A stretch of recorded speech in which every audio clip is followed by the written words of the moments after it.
हम में से किसी के वालिद, किसी का वालिदा, किसी के भाई, किसी की बहन जब अल्लाह को प्यारे हो जाते हैं तो हम सब एक दुआ का प्रोग्राम करते हैं। 3 दिन में हो, 9 दिन में हो, 40 दिन में हो, ये तमाम चीज़ें हम कर रहे हैं। इसके कुछ ख़ास बात मुझे आपके सामने पेश करना है ये 5-10 मिनट के अंदर, कि ये सिलसिला आज से नहीं, हमारे आबो अजदाद के ज़माने से चला आ रहा है। ये आज का कोई नया सिस्टम नहीं है। लेकिन एक बात को अगर मैं कहूँ तो ये गलत न होगा कि हम जिस माँ, जिस बाप, जिस बड़े भाई, जिस बहन के लिए ये दुआ का महफिल करते हैं, कभी ज़िंदगी में उसको ज़िंदा रहते हुए उनका हक़ अदा करने का हमने ख्याल किया है। मिसाल के तौर पर भाई इंतकाल हो गया, 3 दिन में लोगों को बुला करके हम बड़ा दुआ का प्रोग्राम करते हैं और बहुत सिस्टम करते हैं। लेकिन जब जिंदा भाई था तो उस वक्त आपने कभी सोचा कि मेरे भाई का हक़ क्या है? बहन इंतकाल हो गई तो आप लोगों को, रिश्तेदार को बुला करके बड़ा प्रोग्राम करते हैं, समाज को दिखा रहे हैं कि समाज वाला देखिए कि बहन इंतकाल हो गया है। तो कितना इनके भाई लोग करते हैं, उनके नाम के खैरात करते हैं, लोगों को बुलाते हैं, अपने यहाँ खाना वाना पकाते हैं, लोगों को खिलाते हैं, गरीब गुरबा को देते हैं। लेकिन आपने, जब आपकी बहन जिंदा थी तो आपने उनके हुकूक का ख्याल किया? क्या उनके जिम्मेदार, हमारे ऊपर क्या उनका हक़ है? हमारे वालिद इंतकाल हो गए तो लोगों को बुलाए, बड़ा प्रोग्राम किया कि लोग ये न कह पाए कि बाप मर गया तो ये कुछ नहीं किया, लोगों को 2-4 आदमी को बुला के न खिलाया। कभी आपने ज़िंदगी में अपने बाप के हक़ अदा करने की कोशिश की? माँ इंतकाल हो गए तो हम बड़े प्रोग्राम करते हैं, रिश्तेदारों को बुलाते हैं और अपने नाहियाल के लोगों को भी बुलाते हैं, ताकि लोगों को ये पता चले कि देखो इनकी माँ इंतकाल हो गए हैं। तो समाज के लोगों को बुलाए, रिश्तेदारों को भी बुलाया, दुआ भी करवाते हैं, ये तमाम चीज़ें करते हैं। लेकिन माँ जब से हयात थी, कभी आपने माँ को प्यार से सलाम तक किया? कभी माँ के आपने पैर दबाया? कभी आपने माँ को खुश किया? कभी आपने माँ की ज़रूरत को देखा, समझा? लेकिन आपकी माँ जब इंतकाल हो जाती है तो आप ये सब कुछ करते हैं।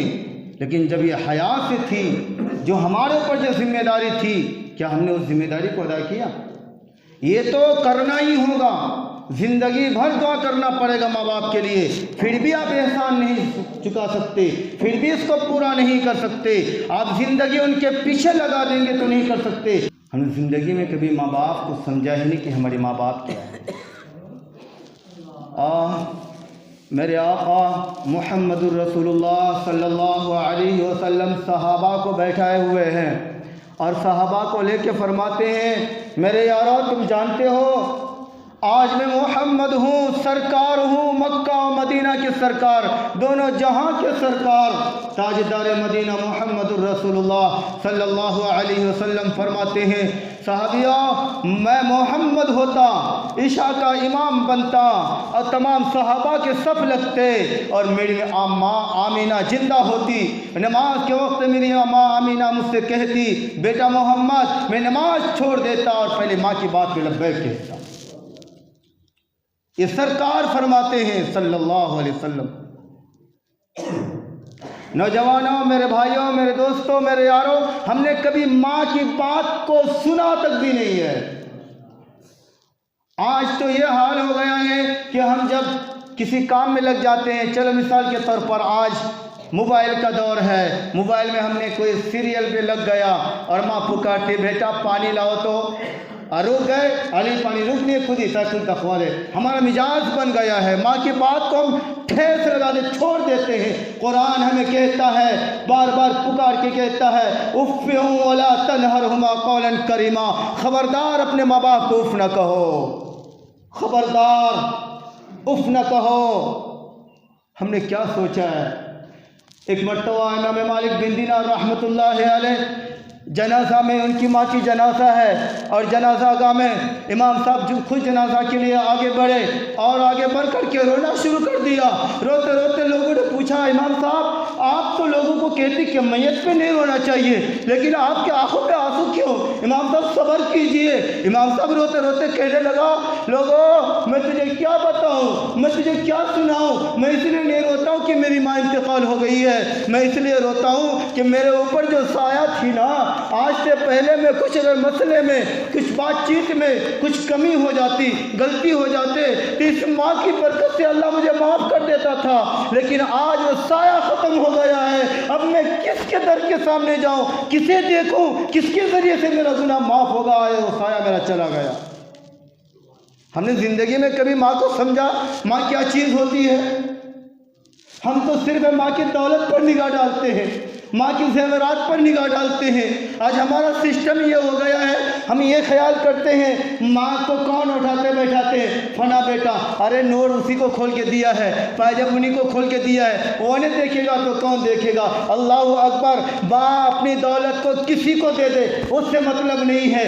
आप जिस वक्त पैदा हुए थे, जिस वक्त आप रहम में थे, पेट में थे, जब हमल में थे, एक मरतबा माँ को जो दर्द हुआ है, उसका भी ज़िंदगी भर पैर दबाइएगा तो हक अदा नहीं हो सकता।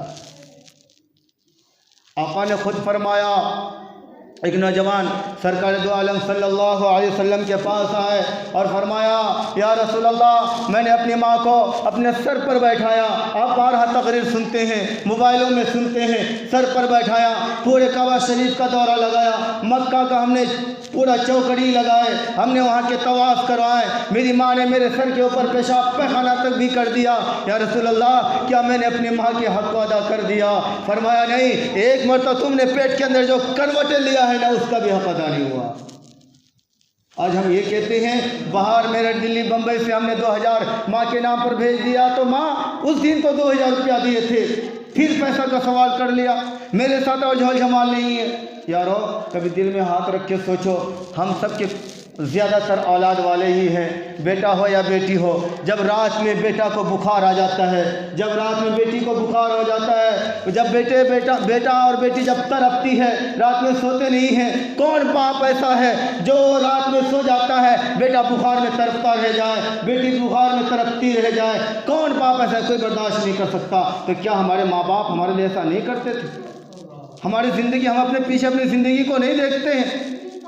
इसलिए मेरे नौजवानों, मैं अपने भाइयों से कहना चाहूँगा, अपने साथियों से कहना चाहूँगा, बहुत सारी अहादीसें हैं, कुरान की आयतें हैं जो माँ बाप के मुतालिक उतरे हैं। ख़ास तौर पर एक आसानी मसला आप समझ लीजिए, क्या अल्लाह ताला फरमाते हैं, पहला मेरा हक़, दूसरा मोहम्मद रसूलुल्लाह का हक़, तीसरा माँ बाप का हक़ है, तीसरा माँ बाप का हक़ है। अल्लाह और अल्लाह के रसूल को ला इलाहा इल्लल्लाह मुहम्मद रसूलुल्लाह ने आप जहाँ तक पढ़ा है, वहीं पर अल्लाह ताला आगे फरमाते हैं, व बिल वालिदैन ihsana। कुरान कहता है कि मेरे बाद, मेरे नबी के बाद माँ बाप का हक़ है और किसी का हक़ नहीं है। इसके बाद सबके हुकूक़ होते हैं। अल्लाह ताला ने सबक के हुकूक़ को अलग अलग बयान फरमाया है। इसलिए मैं तमाम नौजवानों से, अपने भाइयों से, अपने बुज़ुर्गों से कहूँगा, जिनके माँ बाप हैं, वो अपने माँ बाप की कदर करें। देखिए, नमाज के लिए आप 5 दफ़ा आएंगे तो 5 मरतबा नमाज़ पढ़ेंगे तो 5 सवाब मिलेंगे, आपको 5 नमाज के सवाब मिलेंगे। हज के लिए जाएंगे, आप पर माल इतना होगा, इतनी दौलत होगी तो आपको हज करने का सवाब मिलेगा। अब ज़कात, आप पर इतने मालियत होंगी, जितने माल देने का हक़ है, जितने माल होने का जिम्मेदारी के इतना माल हो जाए तो आप पर ज़कात वाजिब है, तब आप इतने सवाब के हक़दार हासिल हो सकते हैं। अल्लाह ने हमारे लिए इतना आसान कर दिया कि हम पैसा वाले नहीं हैं, टाका वाले नहीं हैं। अगर उम्रा करना चाहते हैं, माँ को 5 मरतबा दिन के अंदर प्यार से देख लो, ये मेरी माँ है, आपको 5 दफ़ा हज उम्रा मकबूल का सवाब मिलता है। कोई चीज़ देखने में इतना सवाब नहीं मिलता है। माँ को जय मरतबा आप देखेंगे प्यार से, उतना सवाब मिलेगा। मोहब्बत से जितना मर्तबा देखेंगे उतना ही सवाब मिलेगा। है किसी चीज़ में इतना सवाब?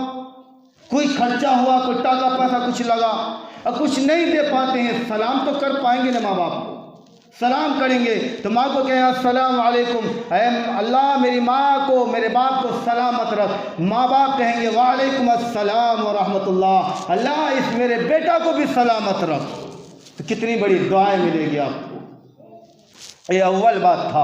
हम सब माँ बाप की कदर करेंगे इंशाअल्लाह। अल्लाह ताला हम सबको अमल करने की तौफीक अता फरमाए। और एक आसानी बात में ये बात